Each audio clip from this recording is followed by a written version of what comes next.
इस वक्त हमारे साथ मौजूद है आतिशी मार्लिना, आम आदमी पार्टी की नेता है। मैम, आपका प्रोटेस्ट है यहाँ पर एलजी रेसिडेंस के बाहर, क्या मुख्य मुद्दे हैं आपके, क्या किस बात का प्रोटेस्ट है? हमने देखा पिछले कुछ दिनों से टसल चली रही है, कल हमने देखा कि सदन में क्या हुआ, सिविक सेंटर में क्या हुआ, तो अभी आपका प्रोटेस्ट किस बातों को लेकर है एलजी के खिलाफ? देखिए, एलजी साहब एक संवैधानिक पद पे बैठे हैं और एक संवैधानिक पद पे बैठे हुए व्यक्ति जब संविधान की धज्जियां उड़ाते हैं, जब संविधान की हत्या करने की कोशिश करते हैं, तो हमें आवाज तो उठानी पड़ेगी। चुनाव एक संवैधानिक प्रक्रिया होती है। उस संवैधानिक प्रक्रिया में भारतीय जनता पार्टी एमसीडी का चुनाव हार गई। उन्होंने हर संभव कोशिश कर ली, चुनाव को डिले कर दिया, एमसीडी को यूनिफाई कर दिया, अपनी मन मर्जी से डिलिमिटेशन किया, गुजरात के चुनाव के साथ चुनाव करवाया, लेकिन उनकी हर साजिश के बाद दिल्ली की जनता ने उन्हें एमसीडी से बाहर निकाल कर फेंक दिया। अब वो गैर संवैधानिक तरीके से एमसीडी में अपनी सरकार बनाने की कोशिश कर रहे हैं। पीठासीन अधिकारी को गैर संवैधानिक तरीके से अपॉइंट किया गया, चाहे एमसीडी हो, चाहे लोकसभा हो, राज्यसभा हो, किसी भी सरकार की विधानसभा हो, पीठासीन अधिकारी सबसे सीनियर मोस्ट मेंबर हमेशा होता है, चाहे वो किसी भी पार्टी का हो। लेकिन इस लोकतांत्रिक परंपरा को बाईपास किया गया। जो नॉमिनेटेड मेंबर्स हैं, वो नॉमिनेटेड मेंबर्स दिल्ली की सरकार से भेजे जाते हैं एलजी साहब के बाद। एलजी साहब को aid and advice of the cabinet माननी होती है, लेकिन उस संवैधानिक प्रावधान को बाईपास किया गया। और सबसे बड़ी साजिश कल की जा रही थी एलजी साहब और एमसीडी द्वारा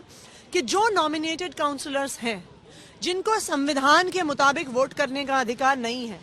जिनको एमसीडी एक्ट के तहत बहुत स्पष्ट तौर से लिखा है कि वो वोट नहीं कर सकते हैं कॉरपोरेशन में, ये आप देख सकते हैं, उनको अगर वोट डालने का प्रयास होगा तो संविधान की तो हत्या हो रही है, हर कानून की हत्या हो रही है। तो आज हम एलजी साहब से कहने आए हैं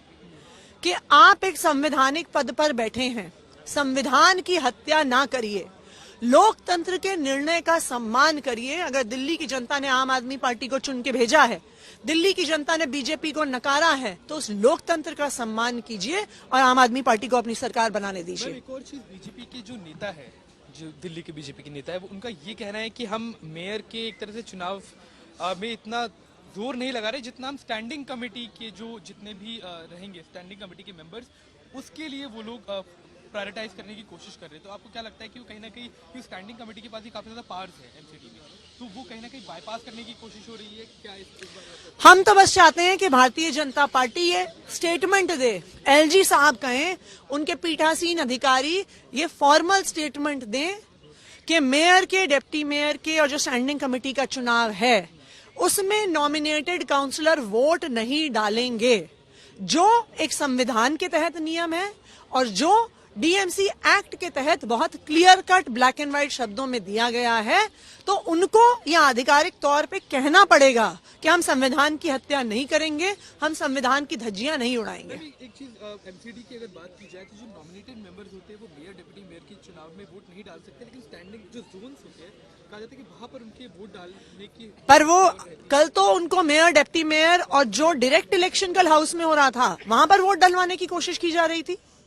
यही तो सारा षड्यंत्र हो रहा था कल,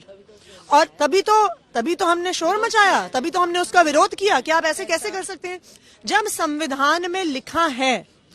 जब डीएमसी एक्ट में लिखा है कि नॉमिनेटेड पार्षद वोट नहीं डालेंगे, तो आप उनको वोट कैसे डलवा सकते हैं? एक आखिरी चीज, कांग्रेस पार्टी की अगर बात की जाए तो कल उनकी एक पार्षद है जिन्होंने ये आरोप लगाया कि हमारे घर पे गुंडे भेजे आम आदमी पार्टी ने। आपकी तरफ से भी कहा गया था, कांग्रेस की अगर बात की जाए कि हज जो कमेटी की अध्यक्षता की बात की जा रही है वो ऑफर बीजेपी ने की है, तो ये कांग्रेस का क्या एंगल इसमें निकल कर आता है, क्योंकि उनके पास कुछ क्रूशियल सीट्स तो है अगर बात की जाए इस इलेक्शन? देखिए, ये बिल्कुल स्पष्ट है कि कांग्रेस और बीजेपी में डील हो गई है। जिस प्रकार कांग्रेस ने कहा है वो चुनाव का बहिष्कार करेंगे, इसका फायदा सिर्फ और सिर्फ भारतीय जनता पार्टी को होता है स्टैंडिंग कमेटी के चुनाव में, क्योंकि उसमें वेटेड और प्रेफरेंशियल वोटिंग जैसी राज्यसभा में होती है, उस प्रकार से वोटिंग होती है। तो ये भारतीय जनता पार्टी को जिताने का कांग्रेस का तरीका है। हमने परसों रात को ही, जैसे ही कांग्रेस ने ऐलान किया कि हम बहिष्कार करेंगे, हमने परसों रात को ही कहा था कि इनकी सेटिंग हो गई है, इनकी डील हो गई है, और कल सुबह उसका प्रमाण भी सामने आ गया कि एलजी साहब जो बीजेपी के नुमाइंदे हैं, कांग्रेस की leader of the house Nazia Danish को कैसे नॉमिनेट कर देते हैं? ये तो साफ है कि कांग्रेस की लीडर ऑफ द हाउस ने जरूर पैसे लिए हैं, सारे पार्षदों से बहिष्कार करवाने के पैसे लिए हैं। तो ये आरोप है यहाँ पर आम आदमी पार्टी के। अगर बात की जाए इस प्रोटेस्ट की, आप देख सकते हैं मेरे पीछे कई सारे प्रोटेस्टर्स मौजूद हैं और ये सभी प्रदर्शनकारी यहाँ पर इसलिए रुके हुए हैं क्योंकि पुलिस की आगे बैरिकेडिंग है। पुलिस की सिक्योरिटी जो अरेंजमेंट है वो भी काफी पुख्ता कर दिए गए हैं और देखने वाली चीज यही रहेगी कि अब जैसे जैसे वक्त बीतता जाएगा और आम आदमी पार्टी के विधायक और आम आदमी पार्टी के बाकी नेता और कार्यकर्ता यहाँ पर जुटना शुरू होंगे, तो क्या बैरिकेडिंग पर रुकेंगे या फिर जिस तरह से जो प्लान था आम आदमी पार्टी का कि लेफ्टिनेंट गवर्नर